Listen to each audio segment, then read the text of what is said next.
Very much, Mr. Speaker, and I thank Chairman Royce and Ranking Member Engel, and in this case, especially Congressman Albiol Sires, the Ranking Member of the Subcommittee on Western Hemisphere, for once again helping to bring another important bipartisan foreign affairs measure to the House floor. Mr. Speaker, I'm a proud co-sponsor of the Protecting Girls' Access to Education Act. My good friend Steve Chabot has been a real leader in Congress when it comes to ensuring that girls around the world have the opportunity to achieve a better future for themselves through access to education. Now, Mr. Speaker, I'm a former Florida certified teacher, so I understand the value of education. Mr. Sires of New Jersey, also a former teacher, and we heard from Mr. Chabot, also a former teacher. So we understand how important education is to future success.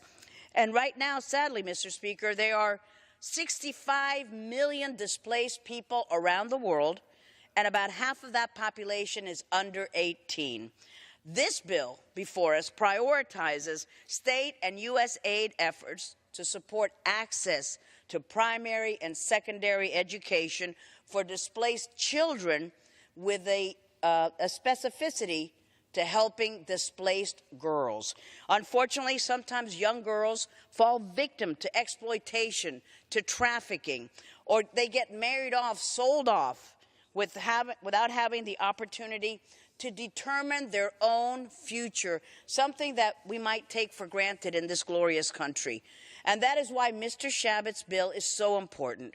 We need to reach out to those young girls. We need to have them have access to primary and secondary education so that they can increase their own chances for a prosperous future, Mr. Speaker. Access to education, I know, empowers young people, and it will especially empower young girls. It will offer them a chance at socioeconomic opportunities that heretofore have been closed to them. It offers them stability. It offers them empowerment. So we've got to pass Mr. Chabot's bill. We've got to do more to ensure that displaced people, especially young girls, have access to education.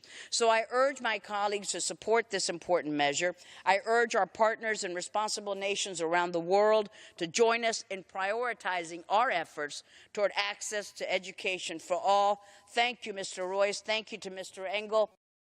And especially thank you to my good friend, Mr. Sires of New Jersey. And with that, Mr. Chairman, I yield back.